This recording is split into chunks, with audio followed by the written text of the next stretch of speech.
We brought Dean Miller today to visit us. He is a marine biologist, a filmmaker, a photographer. He's also the managing director of Great Barrier Legacy, and he's the project director of the Living Coral Biobank. He's appeared in interviews both in print and on video.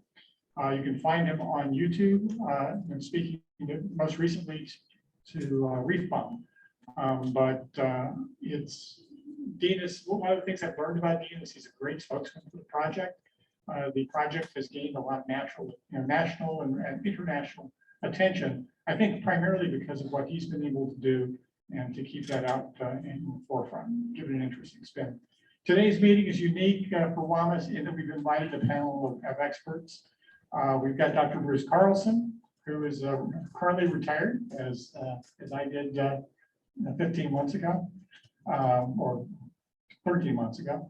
He's a former chief science officer of the Georgia Aquarium and was the director of the Waikiki Aquarium prior to that. And Bruce, you recently relocated back to Atlanta, you and Marge. So welcome back to Coates. We've got Tamie Dewitt, who is a biologist at the National Zoo, which of course is tied to the Smithsonian Institution. We've got Dr. Mary Hagedorn. She's a senior research scientist at the Smithsonian Institution at the Hawaii Institute of Biology. She's doing some very, very important and relevant work with this topic. Don't know, did we get Keri? I don't think we have Keri O'Neill. If Keri dials in, she is a senior scientist on the Coral Conservation Program out of the Florida Aquarium. And then Matt Peterson. Matt's also got the link, hopefully, but he had family visiting, so he was possible as a no-show. He's an aquarist, the senior editor over at Coral Magazine, and he's also the 2009 NASMA Aquarist of the Year Award winner. So thank you all. And with that, I'm going to turn this over to you, Dean. Thank you. Thank you very much, Tom, and thank you to WAMAS. I hope I pronounced that correctly. We are humbled by your generosity and by your support all the way over there from the US. It's, I guess, organizations and people like yourselves that are really making this project possible. And yeah, we're very, very excited. This is completely privately funded, so we rely on private donations. We don't have government support over here in Australia for this particular project. We keep falling between the cracks. We're a little bit different. Yeah, for that reason, we don't sort of seem to get the support of some of the other projects out there. But despite that, the support we do get from I guess the public is absolutely phenomenal, and it means that we've been able to scale this project very, very quickly. So yeah, we feel like we're starting to really get the ball rolling here with Great Barrier Reef Legacy and the Living Coral Biobank project. I'm going to do a quick presentation for you guys today, and it's basically a bit of an overview of how we got to the Living Coral Biobank idea, where we are at the moment, and what we plan to do in the future. And your 20,000 US donation really contributes to what we're trying to achieve, especially in terms of equipment and facilities. And so once again, we really thank you. It's amazing to just know that you guys are out there. The reef building community is very, very strong, and we're just finding out each and every day how much more people are interested in what we're trying to do. And the exciting thing really is that I guess as the reef building community, you can actually play a very pivotal role in what we're trying to achieve here. So I'm just going to share my screen. Just let me know that that's worked. That's fine. It worked. Can you see that, Tom? Can we turn the mic on? It's on. Yeah, that works fine. It's great. Yep, fantastic. Alrighty, so we are talking about the Living Coral Biobank project, which is what I'd like to say is, one of many initiatives around the world, really. This is, I guess, the Great Barrier Reef focus on trying to get out there and collect every coral species and keep them alive in land-based facilities. But there's other projects around the world that are actually doing similar things. You've got the Reef Rescue Florida project. You've got the Monaco Aquarium doing something similar with the World Coral Conservation Project. And there are multiple others out there as well. And I'm very excited to be on this call with Mary and Bruce, who are part of our scientific advisory committee. And also Mary is the chair of our scientific advisory committee and also the chair of our Coral Biobank Alliance, which is that, I guess, international group of projects that are really trying to achieve very similar things and make sure that we work together and are aligned very, very well to be very time and cost effective as we move forward. Because we really know that, you know, time is of the essence here. This is really, really crucial stuff, and I'll get into that now. So this is an all too common sight on the Great Barrier Reef lately. This is an area just off where I live, off Port Douglas, and this is back in 2017.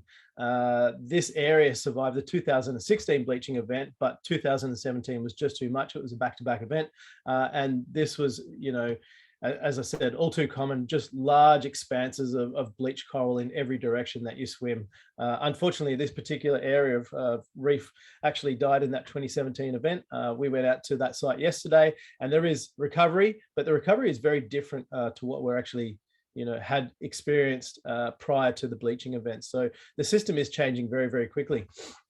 Tom alluded to this in his introduction. We've had 4 mass bleaching events in the last 6 years. And if you ask me, that's 4 too many.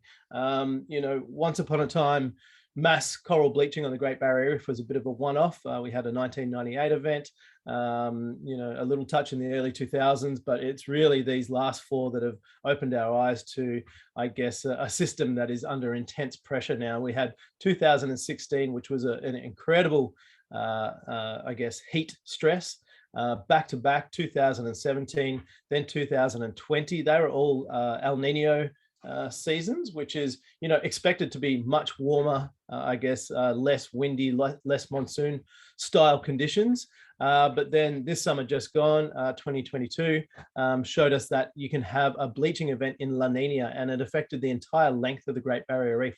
So this was a big wake-up call that things are happening way too fast.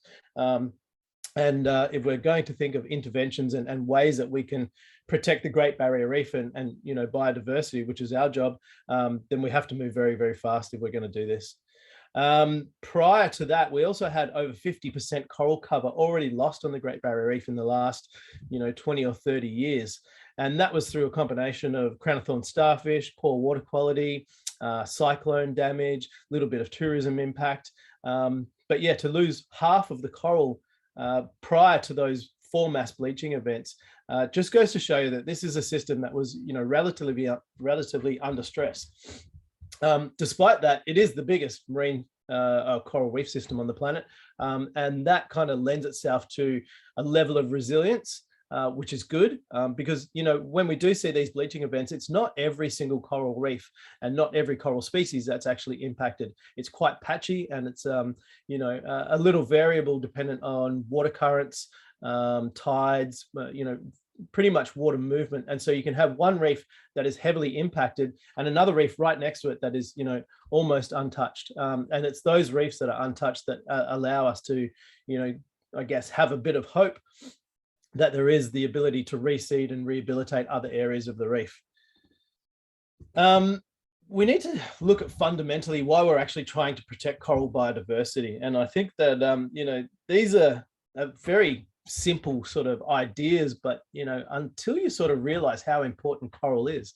And I often say, you know, you can't have a coral reef without coral, which is a funny thing to say, but it's absolutely true. And I think a lot of people, you know, think about coral bleaching and what that means for corals, but not for what it means for the entire reef system. So initially, corals are the building blocks of coral reefs, as we know. They're extremely diverse group of animals, but they also give rise to an amazing array of other, I guess, marine life around them.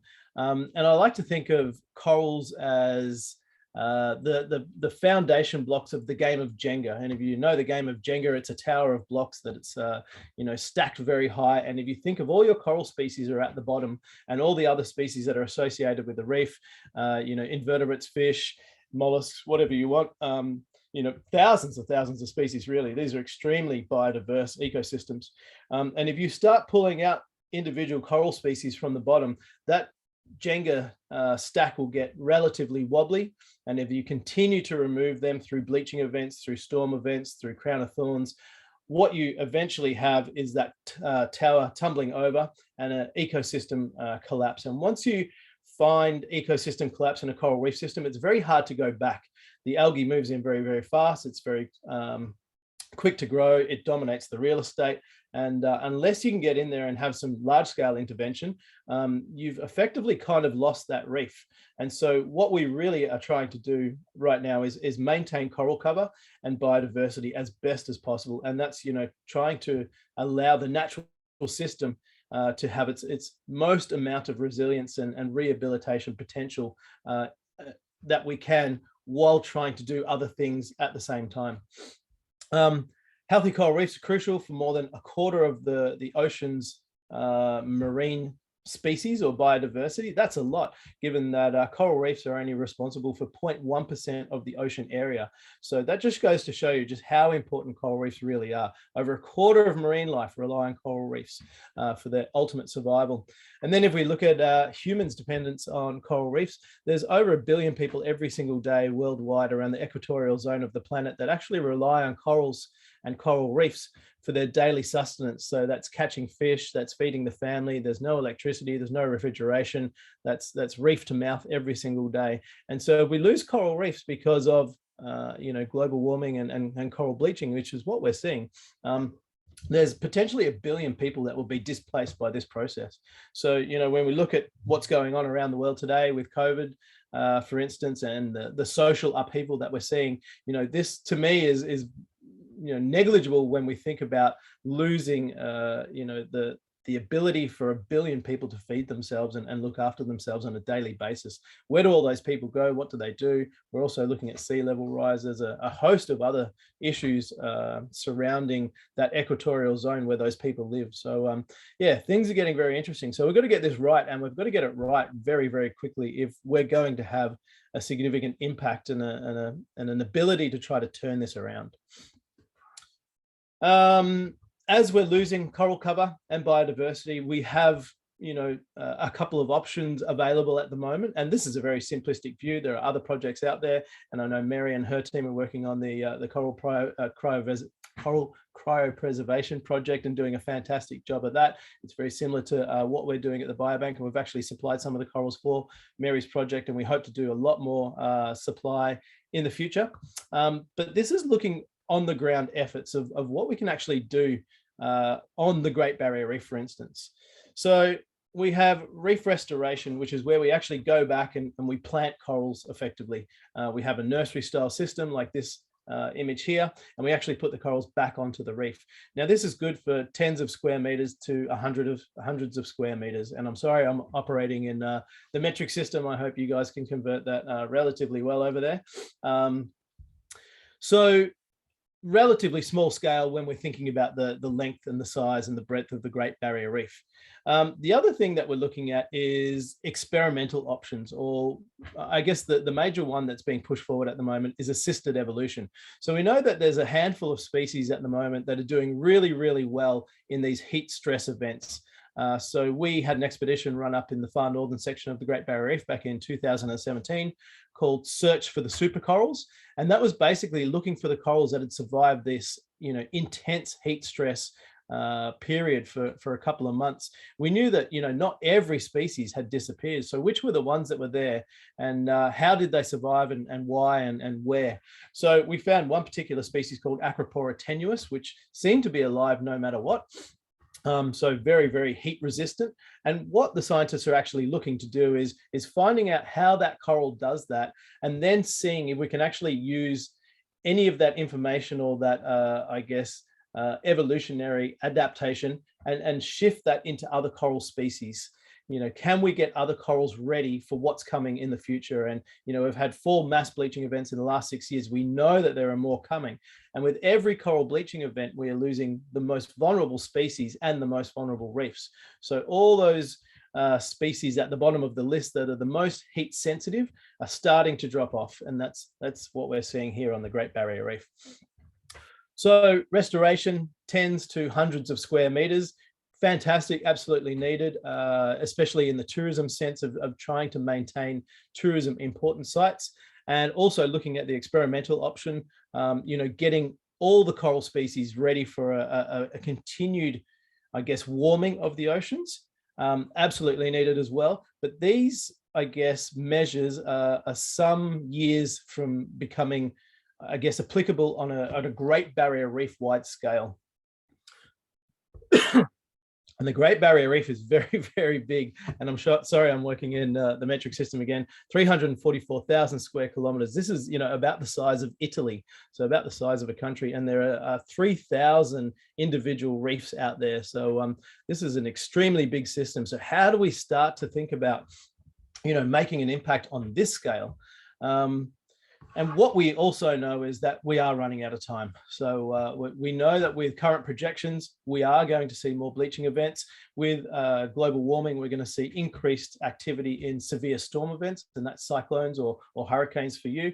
That's going to pick up. We're also having water quality issues, which have been ongoing for the last 20 to 30 years here on the Great Barrier Reef. So we have to move very, very fast. So I guess here at Great Barrier Reef Legacy, and we're just a small non-profit organization in Port Douglas, we kind of took a step back and said, okay, what can we do right now to, I guess, maintain as much of the biodiversity out there in the natural system and kind of support what's going on in the research and restoration space at the same time. And we came up with the Living Coral Biobank project, and we feel like it's a relatively simple idea, and I often think simple ideas are the good ones because they're easy to achieve. We know that we can get underwater with scuba equipment very, very simply, and of course, Dr. Charlie Veron, you need a Charlie if you're going to achieve this, or someone similar. We know that we can actually get out there and collect the corals. That's relatively easy and time and cost effective. Now, this is where you guys come in. In the last 30 or 40 years, you as the reef building community and the industry have actually honed down the skills, experience, technology, and equipment to keep corals alive in land-based facilities. And I really have to stop and thank you, more than I guess I could ever do, because it's really the reef building community that has made this project possible, and our ability to rapidly collect all the corals out there and keep them alive, almost overnight. We're using off-the-shelf systems that have been developed by the reef building community, the techniques, the skills. This is not, directed from the science team on our behalf. This is all led by our industry and, I guess, reef building community partners that are taking us through this, I guess, process of keeping the corals alive. We collect the corals, they look after the corals for us, and we can't thank them enough. So, both of these simple ideas of collecting the corals and then the reef building community and industry keeping them alive for us is allowing us to scale up this Living Coral Biobank project very, very quickly. So thank you. Thank you. So I guess in the ultimate vision is for us to have a living coral biobank facility here in Port Douglas. This is a $70 million, I guess, vision. And the idea is to have the ultimate, world's coral biobank facility where all the corals from around the world are actually stored, similar to what's happening in Svalbard with the global seed vault. So the idea is similar between them. It's a long-term storage solution. You protect the genetic diversity and species diversity, and then you can provide samples and genetic information for research and restoration activity. So it's kind of like a coral ark. The idea is that we're collecting all the corals, we're keeping them alive, and then we're making them available for their conservation, but also to support research and restoration efforts. So a big vision.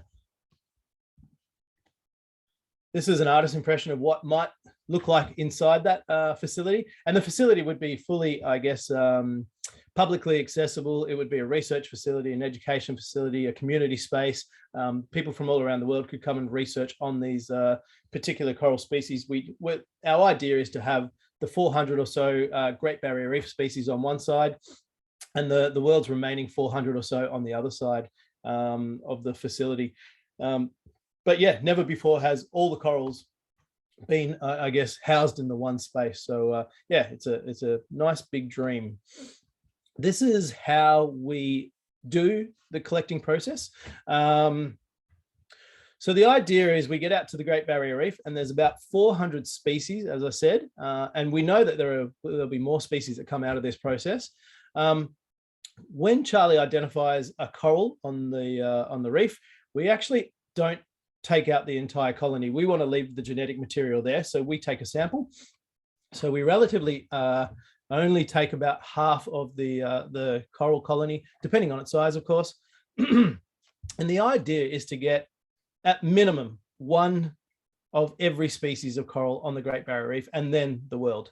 And that will give us our biodiversity. But what we're missing from that piece of the puzzle is the within species genetic diversity. And this is a big question that we're starting to tackle within the scientific advisory panel, and also the Coral Biobank Alliance, is how many corals of one species is enough?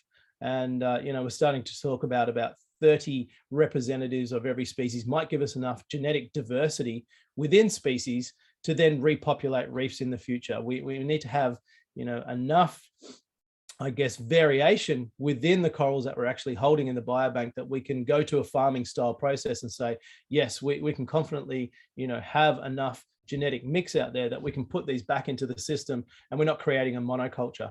We're having enough genetic diversity that they will sexually reproduce on their own and actually get out there and do what corals do best. So that's the idea. So that means that we have to scale up our project quite quickly if we are going to collect, initially 10 to 15 of each species, but then scale that up to potentially 30 to 35 of each species as well. Once the corals come back into the holding facility, they're actually cut into smaller fragments, and the fragments are only about 10 to 15 centimeters big. They're put on a microchip base, and that microchip holds all the information about that coral, where it was collected, the GPS location, the time, the date, the temperature, the water chemistry on the reef that day. Everything that we know about that coral prior to it coming out of the water is stored on that microchip, and then everything moving forward is stored as well. It's health, it's growth data, where it's being held, the environmental conditions of the tank itself. And so this is a very exciting, I guess, process for us to go through. And it allows us to really track and trace every single fragment within the biobank. And right now we have nearly 2,000 fragments in the biobank itself. So you can quickly lose track of what's going on unless you have I guess, a sophisticated system of trying to keep up with what's in there and how well it's doing. Because this is a living collection, within every 6 to 12 months, depending on how we, I guess, gear up our tank systems, we will see a doubling of fragments. So we're very excited that this is, something that will grow over time. And this is really where I think the reef building community comes into play, because essentially what we're trying to do is take a complete data backup of living corals from the Great Barrier Reef initially, and putting them into holding facilities that we currently run. But then beyond that, we're actually going to rely on the world's public and private aquariums to look after backup fragments beyond our own holding facilities. And that's where the ultimate resilience of this project comes into it. So we keep the fragments within our holding facilities. We also send a skeleton or a voucher specimen, a tissue sample, and a DNA sample off to Queensland Museum, and they'll run the full genetic analysis on every single colony that's actually collected by our team. And this is kind of exciting for us. And Charlie, those of you who know Charlie's work, he has spent his life and career, I guess, describing and identifying the world's coral species. And he's out there to do it one last time, but to collect them this time for live samples. And then through this genetic process, we know that we're going to find, possibly hundreds of new species of corals by doing the full genetic analysis. So yeah, it's very exciting. We'll theoretically rewrite the book on what exists on the Great Barrier Reef initially, and hopefully extend that to the rest of the world. So yeah, I'm sure there'll be plenty of new species emerging from this, and the ability to name lots of species. And even in the collections that we've done so far, Charlie's found 3 new species just by eye that he's never seen before. So this is something that's going to happen regularly. So the ultimate purpose of the biobank is really to collect multiples of every species that we can find on the Great Barrier Reef initially, to keep them alive in holding facilities for their ultimate conservation. At the moment, we're supplying fragments and tissue samples to the Queensland Museum, who's doing that genetic analysis, but also CSIRO in Australia. what they're doing is a full DNA library of every living thing in Australia. So every plant, every animal, every fungi, you name it. And we are going to supply the genetic material for the corals for their project as well.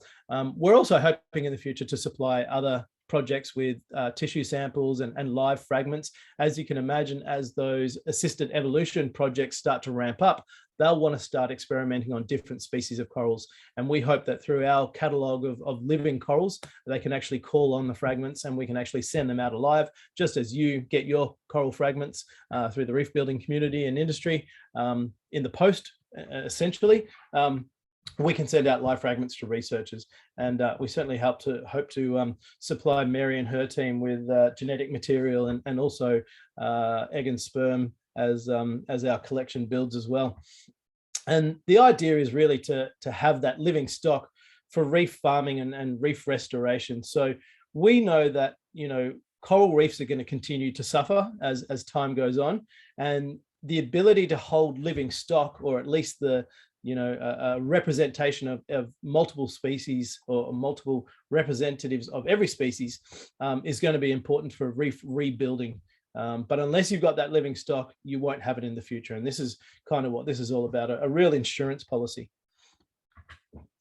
We also want to have biobank hubs, and these are almost like, I guess, replica holding facilities. So we'll have our central holding facility in Cairns, which is, I don't know if you can see that map very well, but kind of in the center of that map area for the Great Barrier Reef. But it's not going to be enough just to have one system that holds, multiples of every species. We actually need lots of different hubs located within the Great Barrier Reef system itself, and then eventually around the world, to have their own local biodiversity looked after. And that's because at the moment you can't actually collect corals from the southern Great Barrier Reef and relocate them to the northern Great Barrier Reef. There's about a 50-kilometer radius where the Great Barrier Reef Marine Park Authority will actually not allow you to relocate animals. So we need to think of that in the future. We also need to understand that there is genetic and geographic variation within species, and so we need to be very careful about where we put things. In Australia, we have a bad history of introducing things that go crazy. We have the cane toad, we have the rabbit, and we have various other, I guess, introduced species like the fox. So we hate to introduce something that just does so well out there on the Great Barrier Reef in an area that it's not used to being, that it dominates the I guess ecosystem. So the idea is to have these hub holding facilities, and we want 11 of those along the length of the Great Barrier Reef to look after local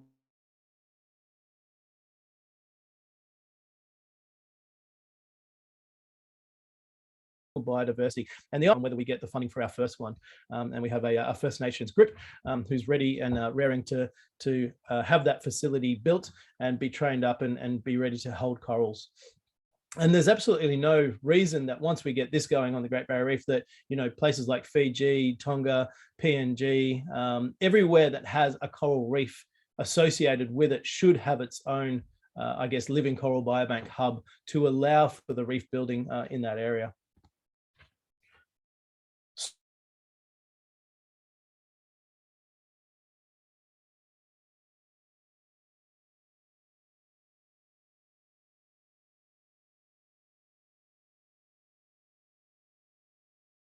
In tissue samples, we'll be sending out tissue samples and genetic material to Queensland Museum. But then we start to look at this backup system. So the public aquariums, and we're currently putting one into Cairns Aquarium right now, and through Bruce, we hope to, be introduced to multiple other public aquariums around the world. Can you back up to this slide right here that you're on? You blanked out for a moment, and we didn't catch the beginning of your introduction on this slide. Okay, no worries. This is, looking at the data backup system, the living data backup system of what we're trying to do. So at the top there with the Living Coral Biobank Multifunction Center, that's our central holding facility. That will accept and take all the different coral fragments from Australia and around the world. And then we feed out fragments from there to, the Queensland Museum on the right, our international collaborators on the left, who hopefully accept tissues, genetic material, skeleton, anything they need to ramp up their projects and research. But then we look at this data backup system of accessing the public aquariums around the world. And we're starting with the Cairns Aquarium here in Australia. They're about to look after a full collection of what we've got in the biobank right now. And then we look at the coral biobank hubs, which I just spoke about. And then we look at the reef building community. So we know that there are, probably in excess of 1 million marine tanks in existence and operating at a very high level right now out in the reef building community space. And we're hoping that they'll look after, between 1 and 10 species in their own home systems, allowing us to have ultimate resilience within this project. So that's very, very exciting. And we're getting lots and lots of attention in this space. And after the Reef Bum talk the other day, we have lots of registered interest of people wanting to actually look after living fragments. The actual biobank facility, we have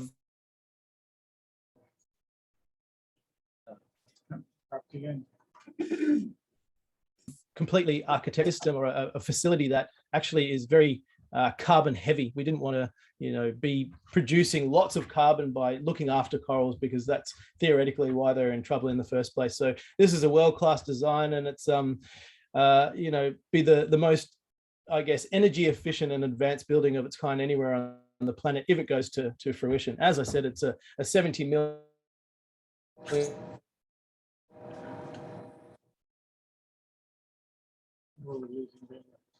$1 build. It's very, none of this is theoretical. We're actually doing this right now. We're doing this in much smaller systems and scaling this up very quickly.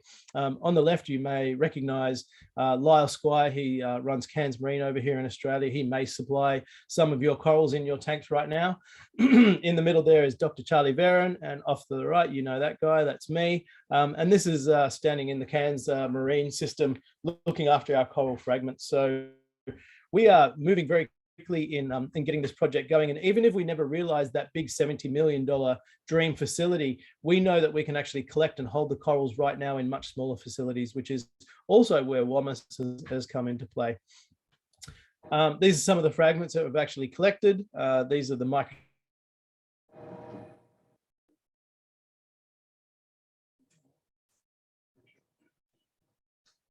Let's see if it picks up there. Chip. An 8,000 fragment holding capacity in the left there. And on the right is Cairns Aquarium, and that's our second facility that's being built as we speak. That will have 12,000 live fragments, and the WAMAS donation of 20,000 US will go into a partial build of the tank system there, which comes in at about $150,000. So your contribution is very, very significant, and you'll be allocated a part of the tank, which you have sponsored, and you are directly responsible for keeping corals alive. So we thank you very, very much. We've also collected 132 of the 400 or so species from the Great Barrier Reef, which represents 33% of the biodiversity. Now, just to give you an idea of how quick we've done this, this has been collected over just 7 dives. So in 7 short dives, we've collected nearly 33% of the biodiversity. So that's only one of every species so far. So we're just starting to scratch the surface. And of course, that first, I guess 200 or so species is going to be relatively easy to find, but then those rarer species that are more geographically distributed are going to be harder to tick off the list. So we know that the hard work is coming. By the end of this year, we want to have 200 species, or 50% of the biodiversity, collected on the Great Barrier Reef. So we've got multiple collecting expeditions coming up. In fact, one's occurring on Wednesday for 3 days, and we hope to tick that 200 species box by the end of that collecting expedition. So I'll let you know how that goes. We're very, very excited about that. We also have an expert panel of scientists from all around the world in the, I guess, reef research and restoration space. And you'll notice Mary Hagedorn and Bruce Carlson on this list. Mary is actually our chair, and both Mary and Bruce are very regular contributors. And we value the expert panel advice more than anything, because really it's the ecological and biological, I guess, fundamental questions that we're asking about why we actually collect corals and create a biobank, and making sure that we're in line with what's going on around the world. And and making sure that we're ticking all the boxes. You know, you can't go out there and just collect one of everything. We know that. We know that we need multiples of everything, and it's starting to address some of these questions of how many do we need to say that we've actually protected a species. So this is what that panel is working on. And then complementary to that is our aquarium advisory panel, and these are experts from all around the world as well in the, I guess, reef building industry, the collecting industry. We've also got equipment providers from around the world, and also public aquariums. So through, I guess, this group, they have designed our holding facility that's going into the Cairns Aquarium that you guys have helped support. And the idea behind that holding facility is that it's going to be completely replicable and off the shelf. So if you want a holding facility, for instance, in Fiji, there's no reason you can't order and basically have exactly the same system as what's going into the Cairns Aquarium. And the idea behind that is, you know, anything that goes wrong, all the training is all so similar and I guess reproducible. And that's really, really important to make sure that we've got these same systems all around the world, and all the equipment is off the shelf and things that you can order in your own, I guess, reef building community through, you know, online ordering forms and magazines. So none of this equipment is super specialized that it can't be accessible by yourself. So yeah, it's very, very interesting that we are using the reef building community and industry more than any part of, I guess, any other experts in this project. And it really is, you know, the I guess, keystone of what we're trying to achieve here. So I'll end it there because I know there'll be multiple questions. But I just want to thank you for your time. And yeah, once again, thank you for your donation. We really are excited to be working with you.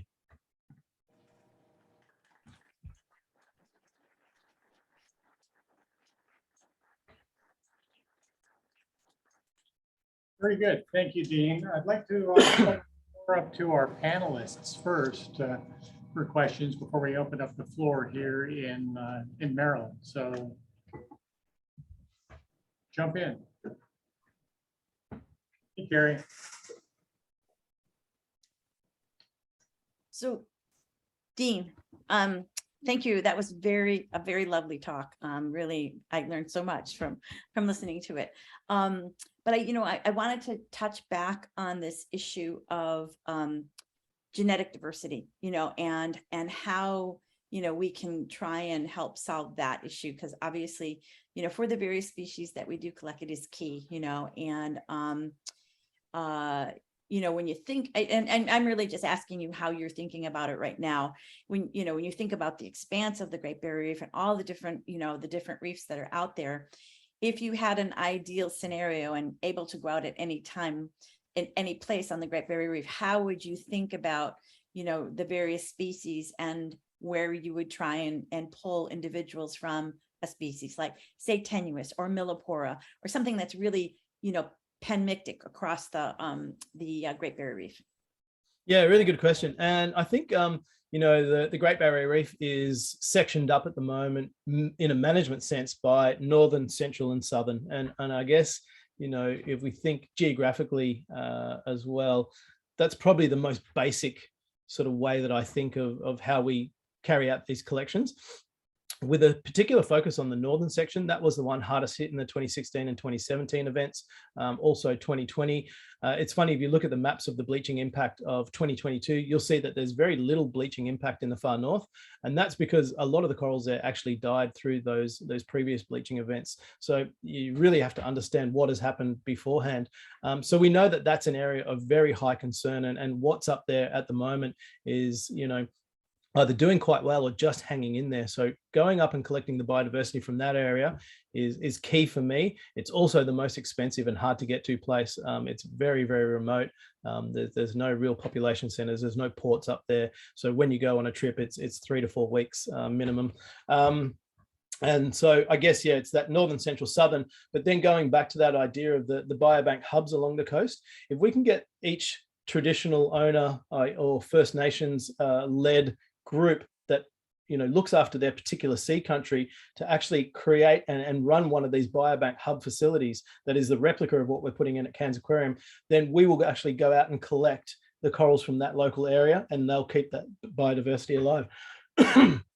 So in that case, we'll actually have 12 different bioregions covered within the Great Barrier Reef. And that, to me, is about as good as I can do until we get, some really significant funding and a much bigger facility. But, that's still, millions and millions of dollars worth of, I guess, infrastructure and training and collection, which is not a big problem because we've actually got quite a large philanthropist looking at this very, very closely.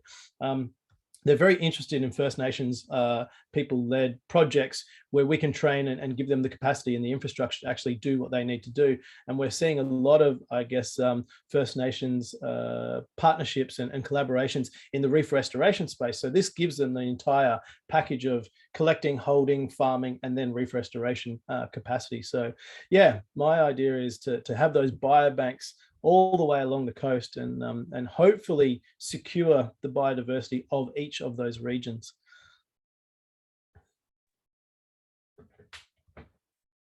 Adrian, Question. I had a similar question that Mary just asked, but do you have biological surveys in place, or are there for those 12 different regions to know when you've collected everything in that area yet at this point? Yeah, Thankfully, we have Charlie to thank for all this and his life's work and career on the Great Barrier Reef. He's mapped and documented and described, many of these reef systems, and he's working on corals of the world, which many of you probably use on a regular basis to identify corals. Behind all that is this, I guess, database and system of where everything has come from and what it has been found in conjunction with. And if we're going to think about rebuilding, he's got the kind of the blueprint of how to put things back as well. So thankfully, yeah, through Charlie's work and collaborations with other researchers, we do have that system for the Great Barrier Reef, probably more so than other reef systems. But yeah, he's got quite a detailed, I guess, backing to what we're trying to do here. So yeah, it's really important. I have a quick question.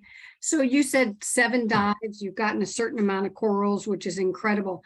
How many people are on those dives? And are you doing anything with citizen science, bringing other people out to help collect or anything like that? Yeah, sure. On the actual collecting activity, there's only 3 of us doing the work. There's Charlie identifying which species he wants to add to the biobank. I came in after. Excuse me. I put a number tag on the colony. We take high resolution photos at multiple distances for identification, also for the Queensland Museum collection. And then our commercial coral collector actually comes in and he takes the sample of the coral. So it's a very small team. While we're out there, we actually do reef surveys as well. So we can understand what the system looked like on the day. We collect water samples so we can understand the water chemistry, which is really, really interesting, because if you end up with some of these coral fragments in your own home tanks, you can actually try to replicate what was out there on the day in terms of the water chemistry and environment. And then I guess, are we supporting other citizen science projects? To a degree, but because we are such a small team and we are so, I guess, poorly funded, I won't beat around the bush. We can only afford a certain size boat, and that's through the coral collector, and we can only take out 6 to 7 people on that vessel. Usually a film crew comes with us, and they usually pay for the collecting activities, which is great. We're taking out a documentary team on Wednesday for 3 days, and we're getting lots of media attention for this. But yeah, we'd love to have a much bigger vessel and share that resource and space. If you look back through the Great Barrier Reef history, back in 2017, we ran multiple, research and education collaborative expeditions where we had access to a 35-meter vessel. We went up into the far north region of the Great Barrier Reef, and we had 20 different scientists across 3 weeks actually come out for free. So we funded that whole expedition. We had researchers from the Australian Institute of Marine Science, James Cook University, University of Technology Sydney, all collecting information and doing little bits and pieces of their puzzle on the same reefs on the same day. And that was the first time that had ever been done. And it was the largest privately funded expedition on the Great Barrier Reef to date. We then backed that up in 2018 on an expedition called Search for Solutions, where we took out Australian Institute of Marine Science researchers who were collecting coral colonies, which actually went in to provide Mary and her team some of the spawn, which is very, very exciting. So we have a long history of collaboration.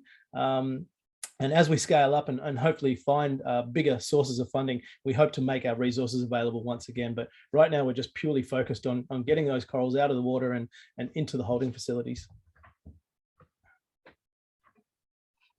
Hey, Dean, I have a question.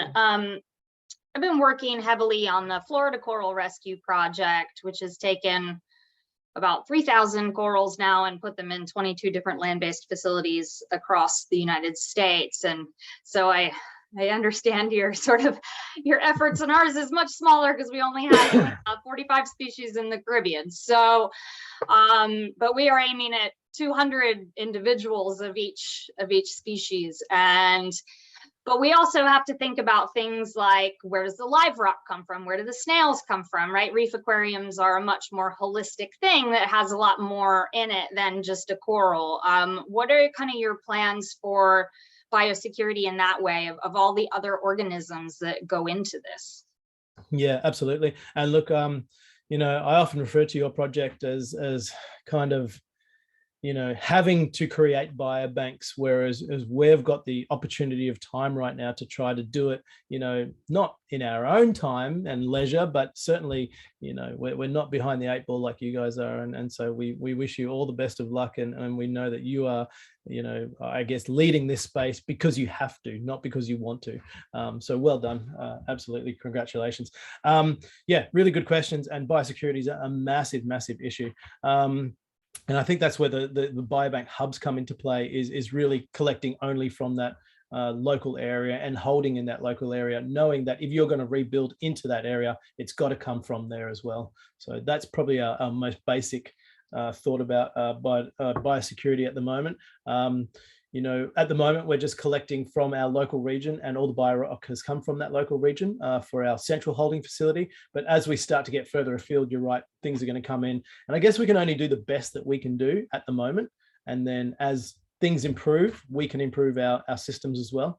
But yeah, it's a fantastic consideration because, who knows what's in that biorock, right? And how intricately connected it is to what's living in those tanks. So yeah. Fundamental questions, and some of them may never get answered, but I think right now it's just doing the best we can with what we have. I have a question, Dean. First, great, thanks for the presentation, and thanks for all you're doing and the work. I think the time has really come, sadly, for exactly this kind of project and long-term goal setting. But looking to the future, and that's what this is all about. It's looking to when corals are perhaps going to be in much greater danger than they are now, and looking at Florida and what's already happening there and the need for this kind of project.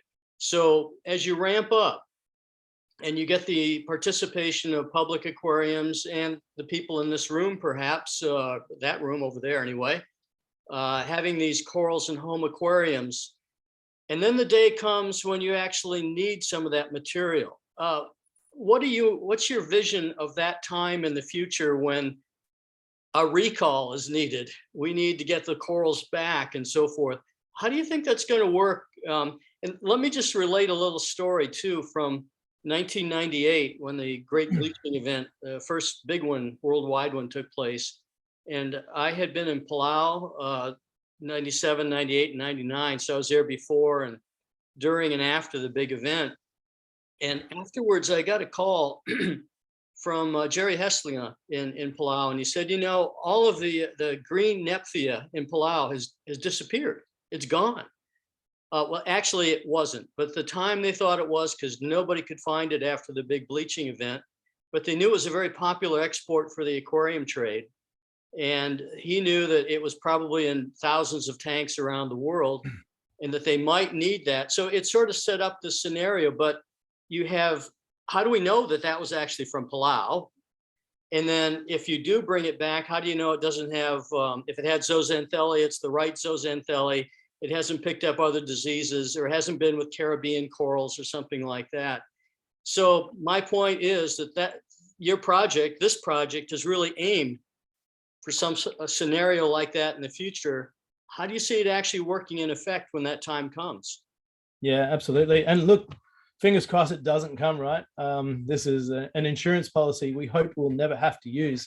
But you're absolutely right. These are real fundamental questions of the project, and how we can actually use the living fragments and the tank network globally to look after backup fragments. I think, ensuring that we have biobank hubs in local areas is the first line of defense, and knowing that, locally collected biodiversity is held locally, so it can be used locally.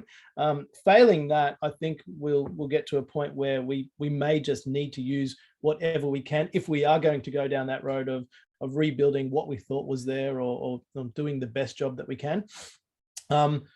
And so recalling corals from around the world and the tanks around the world is hugely problematic, I think, at the moment. There might be ways of bringing corals in and holding them in, quarantine, and running tests and making sure that, they're run in natural water systems from that local area, that the zooxanthellae has time to acclimate. I don't think it's going to be perfect, and I don't think we can allow for every possible scenario. But if we get to the point where we're having to recall things from tanks, then I think that we are in such a dire situation that we're just going to probably try and just thank our lucky stars that there was an initiative like this at some time, like you say, like the Palau event, and being able to at least know that they are in tank systems. Knowing what you have comes down to our database and our tracking ability of the microchip bases. So every fragment that you would receive in your home tank would come on one of those microchip bases, and you would actually register that into the project, and you would keep the information up on what's going on with that fragment health and growth. But you're right, we won't know what else is in that tank. I've had Reef builders actually saying that they will dedicate new tanks to holding our corals. So they want to actually, have their own quarantine system. They'll have their home tank in their lounge room, but they'll actually have a secondary tank just for biobank fragments. And that's exciting beyond belief. I mean, people are wanting to create their own biobanks, in their homes to help us with this project. I don't think it's going to be perfect. I really don't. And, it's kind of like, what I said to Keri, I think we can just do what we can now and with what we have, and hope in the future that our systems will be better. Dean, I think another really interesting option, I think about these things a lot, is if you had corals in people's home aquariums and you had to recall them, rather than directly using those for asexual propagation and fragmentation, you could put these into a land-based spawning system. And then this is a much cleaner way if you're just taking eggs and sperm from those individuals and then raising them in a biosecure fashion for release. They could genetically still contribute to the future populations, but without the risk of them carrying whatever they've acquired through years of being in different aquariums back into the ocean is what I tend to think about a lot. Yeah, 100%. No, that's a really good point. And, through asexual reproduction and cloning, yes, we will have multiple fragments, but, as the system matures, we will have the ability to collect egg and sperm as well. And I'm sure Mary and her team, are champing at the bit to, reanimate living tissue that have been held in cryogenic freezing, potentials. So, there's also the potential of recalling just tissue or genetic material that Mary and her team might be able to use to rebuild, or at least have that genetic diversity available to put into a farm out system. Mary, do you want to talk about that? Yeah, just, I think one thing that I've been thinking about, and certainly this community is so good at thinking about it, and I'd love to hear from everyone. But one of the things that we hope we'll do soon, Bruce, is be able to take symbiont samples and microbiome samples and cryopreserve those. So as we're moving through that, the reef space. And you know, right now it might be rather crude. We might just do northern Great Barrier Reef microbiomes on, 20 species and symbionts from 20 species or something like that. But we have the capacity now to do that and to hold that. So as you think about how you might get those fragments back, whether it's in a quarantine facility or if it's through reproduction, and then, but we would have the capacity to go back to those samples and say, this was originally there. It may not still be, the oceans may have changed so much, though it may not be a practical solution, but we will have that. And certainly a lot of people who keep corals know that, the symbionts change. I'm guessing the microbiomes change as well. So, but we would potentially have that original blueprint if we can cryopreserve them. No, it's a really, really great project. And another line of defense, here, I mean, with our project, we can get out there and collect and hold very, very quickly. And, being able to supply you with the material that you need to scale up your project as well, and others that are coming up through the ranks, it's very, very exciting. And, the potential for collaboration here, which is why we've created the Coral Biobank Alliance, which is this international conglomerate of projects that are doing similar things. There's such goodwill and willing to collaborate. I think that, we're getting there faster than if we would on our own. And it's very, very exciting. I'd like to be able to open the floor here in North Bethesda to questions from our community. But while they're thinking of what they want to ask, I'd like to ask a question. It kind of follows on Keri's biosecurity question and Bruce's question, which I think was closely related to what Keri was talking about as well.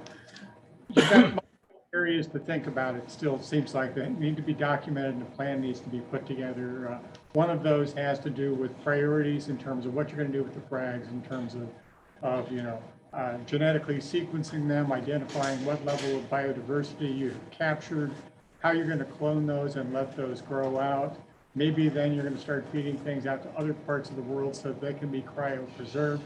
But while you've got these 12, regional biobanks that are being developed, and you're thinking about potentially the thousands of different, aquarists that could potentially house frags for you, the only way you're going to be able to preserve that biosecurity element that Keri was concerned about and talking with it is developing some sort of policy in terms of how those frags are to be handled and raised and isolated, and how you're going to, as Bruce was saying, retrieve those and ensure that you've got, that policy has been adhered to, and then possibly using the genetic means of sexual reproduction to provide some, to build some kind of variant. So can you talk to us a little bit about that? And then we'll ask our community here what their, what questions they might have.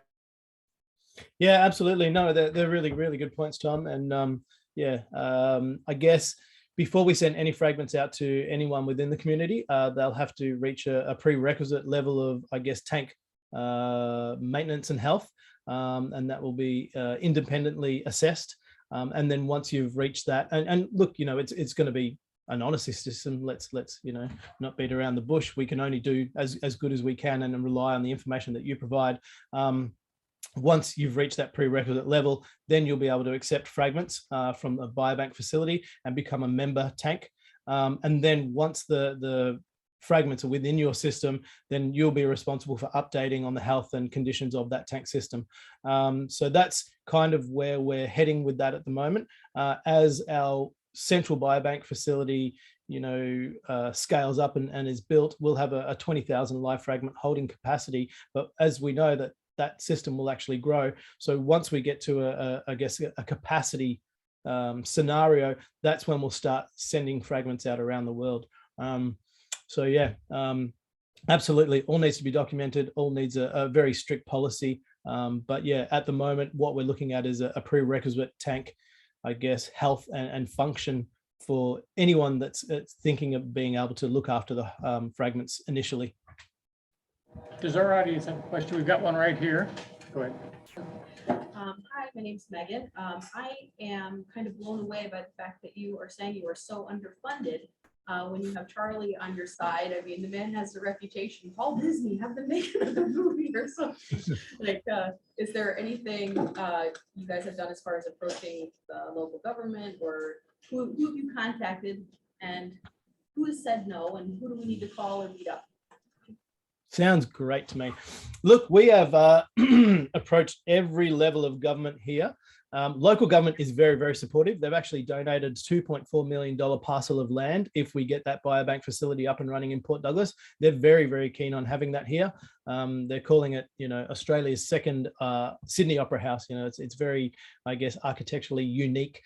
So they're very, very excited to be a major tourism attraction as well. And also, a privately operated research hub. Currently, we have the Australian Institute of Marine Science down off Townsville. It's quite remote. It's hard to get to, and it's not easy for anyone to just get in there and do what they want to do and access corals. So, for the global research community, it'd be an absolute win, I guess, to be able to come and access that full catalogue of Great Barrier Reef corals in one facility. Federal government is the highest that we have here, and we've gone to them.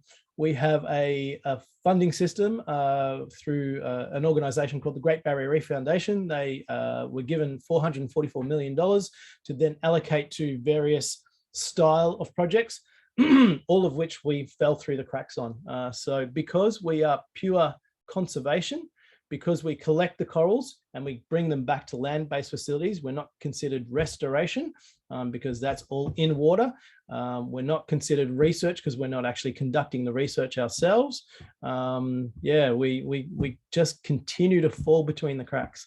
I think we're getting to the point now, through your help, for instance, that we're actually proving that this is possible, that we're not just talking about this, we're doing. We have 33% of the biodiversity collected in just 7 dives. And by the end of the year, we'll have 50%. We'll have 2 holding facilities operational with a 20,000 fragment live holding capacity. It's going to get to the point where the government's going to turn around and go, we should have jumped in earlier, hopefully.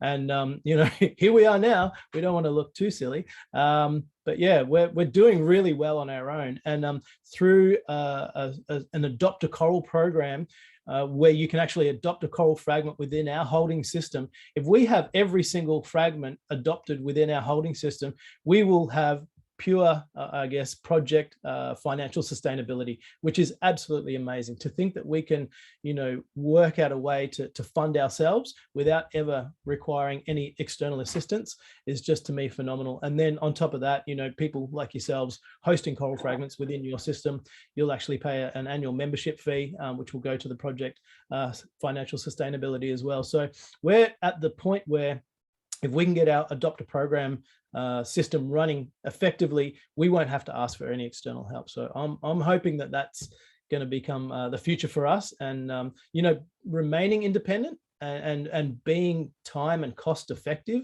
is crucial for what we do. When we work with government in the past, and we've put those expeditions together, the amount of paperwork, the amount of bureaucracy that goes behind trying to get people on boats. I can look at the weather tomorrow and say, the weather looks good, we're going to go out there and collect and get the coral collector who's a commercial fisher, ring up Charlie, he'll come down.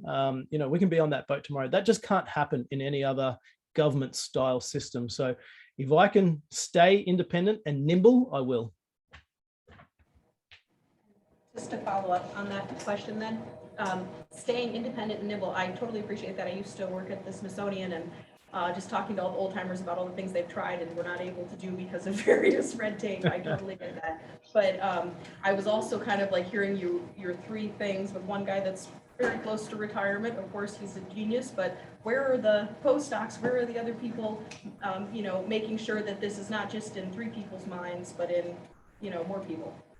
Absolutely, yeah. And as we build these facilities, especially the one at Cairns Aquarium, we'll actually have a research tank available. And that's where we're starting to talk to I guess, universities like James Cook University and looking for those master's, honours, postdoc students to look at, how we collect the corals from the natural system, bring them into the holding facilities, and then start to test on putting them back out and looking at the success of that. So we have a full research plan behind this. And you're absolutely right. We will be, leaning on the world's students to come in and access these facilities and look at how we can best, I guess, use this living stock to think about a farm out situation and then a put back on reef situation too, because that is in its absolute infancy. And at the moment, you know, it's kind of frowned upon, especially by the Great Barrier Reef Marine Park Authority, and rightly so. You know, we can't just go and put anything back out there. There needs very, very strict protocols and policies. But this space is coming. You know, 5 years ago, we weren't doing reef restoration. It wasn't allowed. You weren't allowed to touch corals. But now reef restoration is everywhere. So we know that this space is evolving very, very quickly, and it's going to mature. And having those researchers behind us and those students, as you say, is going to be fundamental to the success of you know, I guess, putting the biobank into action. Anybody else have a question? So I have a question for you, Dean. My name is Milton. So what I'm seeing here, I'm hearing that the infrastructure that's required to do something this vast is just tremendous. And one of the first things that come to mind for me is your database system, right?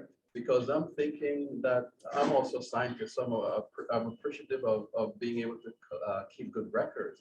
But I'm imagining, do you have like a crew of people who are developing your database so that you can take all of these other metadata, you know, temperature, salinity, all these different parameters, and how you keep track of all of these things for every frag that you collect? I mean, have you got to that point as yet, or how's that? Yeah.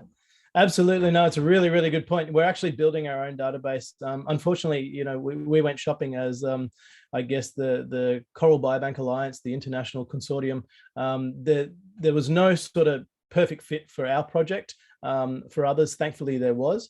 The ability for us to be able to use mobile phones, for instance, for I guess, end users like yourself, the reef building community, to be able to scan that fragment, to be able to take photos regularly, to be able to upload information was really, really important. And a lot of the databases that are in existence don't actually have that.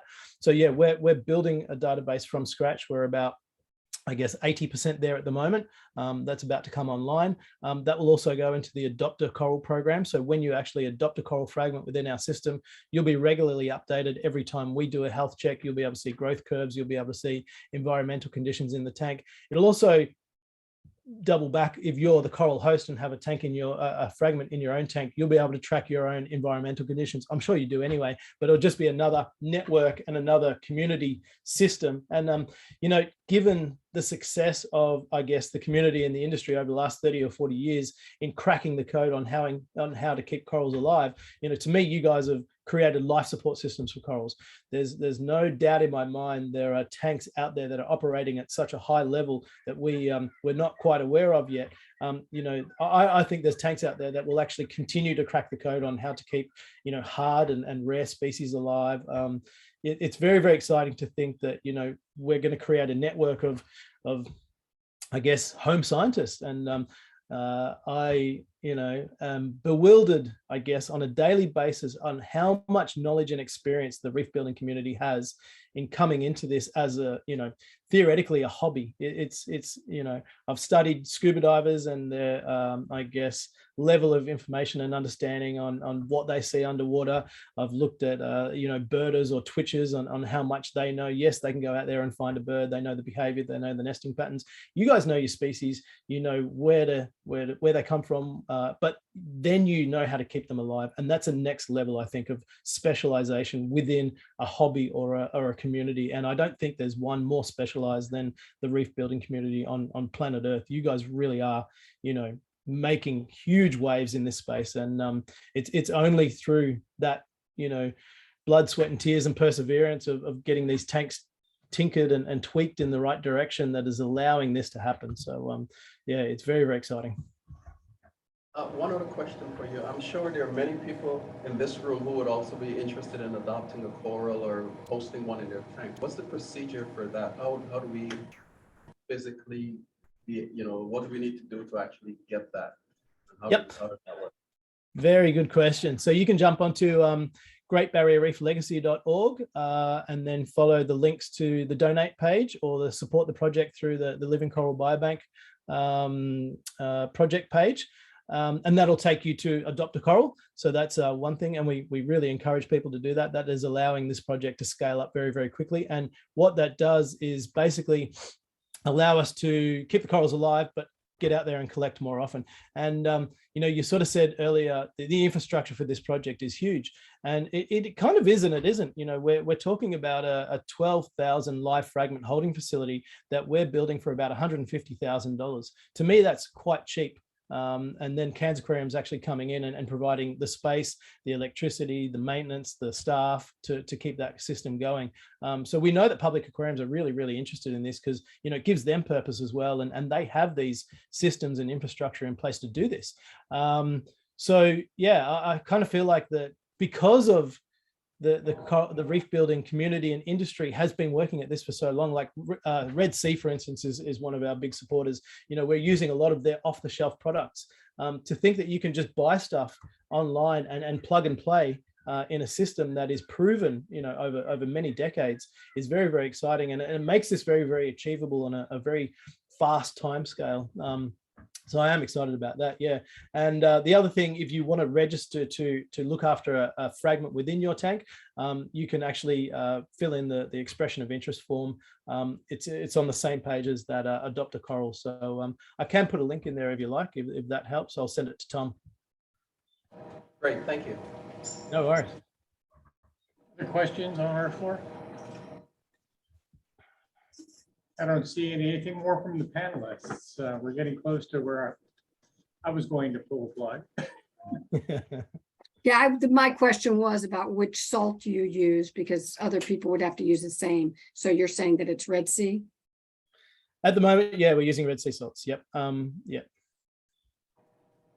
We've actually found in our project that 22 different facilities, almost everybody has a different salt. And it, you know, fundamentally the saltwater source is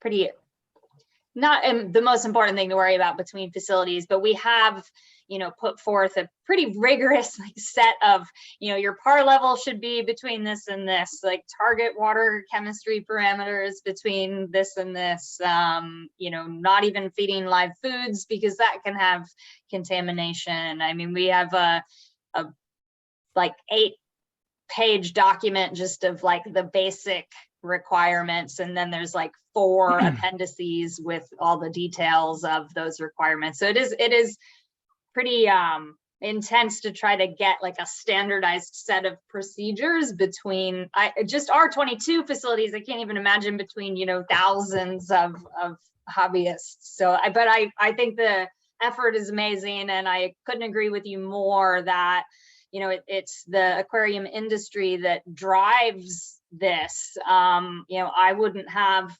lights and a control system off the shelf that allow corals to spawn every year in our tanks and produce thousands of babies for restoration every year, you know, if it wasn't for the reef aquarium hobby.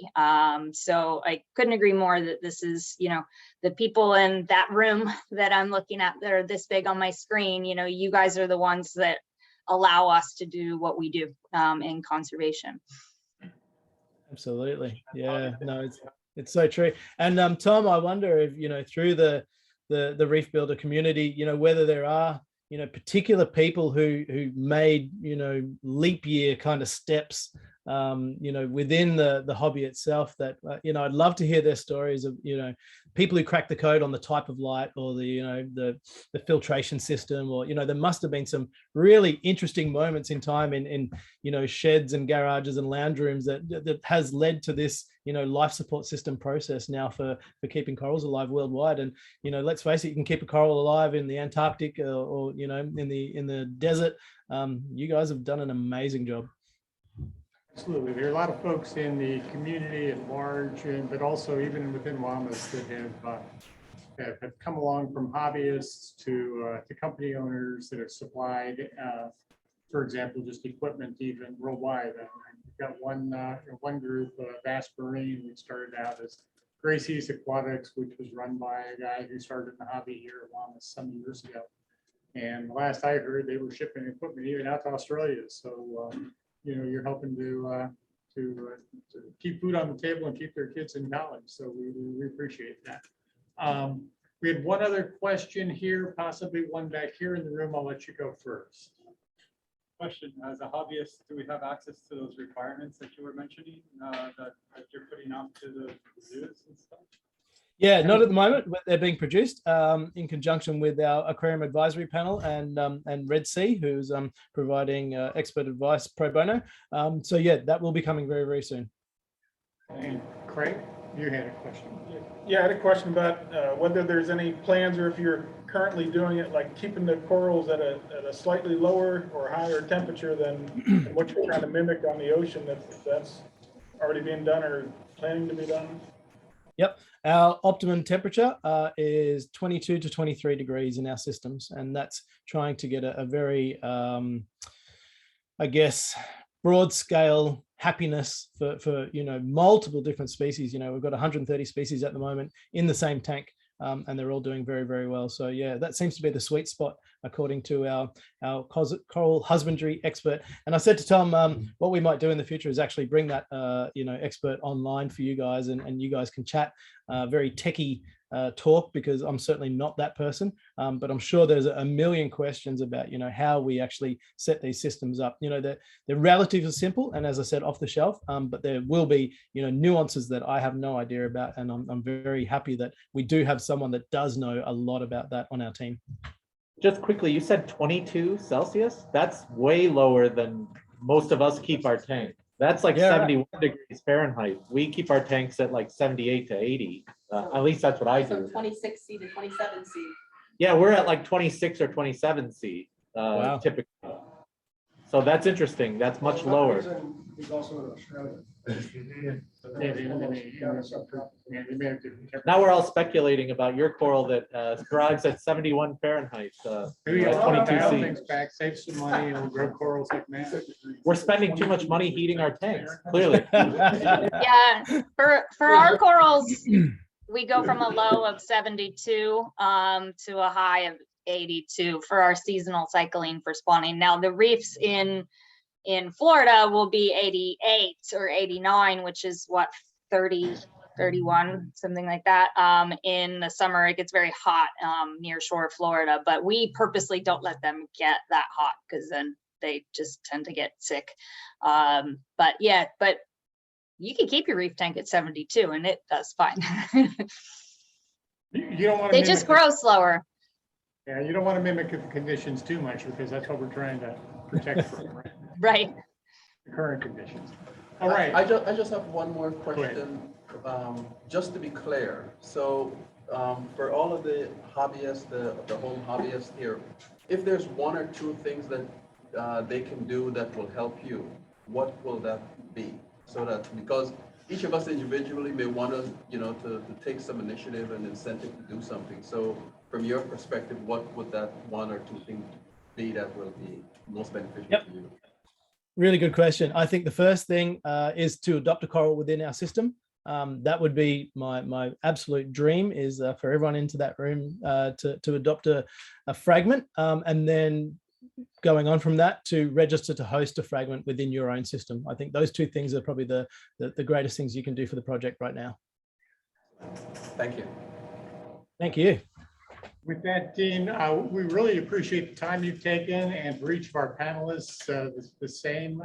You've added a great dimension to our understanding, and put Dean on the questions, or on the spot for some things that it's clear that the project needs to think about a little bit more and document. That's part of what these kind of things do. They go through a life cycle, and as you get more and more public support, I'll tell you, I've been very, very impressed with what I've seen to date, and I believe that your participation, leadership in this effort, Dean, has enabled it to gain the traction that it has in the media, and to the point where it has jumped over here to North America. And we hope that you find our waters fertile ground also for the message that you're sending, and then all the other programs, such as what in the research that Mary's doing, that Keri's doing, etc. The Smithsonian, the AZA institutions that are hosting these corals, we hope we see some great advances in this area. And whatever the aquarium and aquarist community can do for you, we'd like to hear more. I understand that the James Matt Peterson and James Lawrence over at Coral Magazine are planning on doing a more in-depth article here in the near future. James committed to it in an email at least. We'll see what the schedule looks like, but I'm hoping with that additional publicity, Dean, that you guys will continue to gain traction and grow, and hopefully you'll be able to secure a more steady form of public funding there in Australia, in Queensland. So best of luck to you. Thank you for giving us your time this morning. Your morning. Absolute pleasure. You guys are amazing, and yeah, thank you for your support. I can't wait to get over to the US, and I'm sorry I'm not making it to MACNA. I would love to be there, and I know Charlie was thinking about getting there too, but I think on this occasion it's probably not going to happen. But I will absolutely pencil myself in for the next one, and yeah, we are just so excited by the support we're getting from the US. It really is overwhelming, and yeah, we cannot thank you enough. Well, if you get out our way, let us know, and we'd be happy to take you out to dinner. And show you around. Sounds great. I won't make the same mistake I made 7 years ago when I didn't follow Charlie over to the Smithsonian to identify coral skeletons. Yep, I'll bring Charlie with me. Very good. Thank you very much. My pleasure. Have a great day, everyone.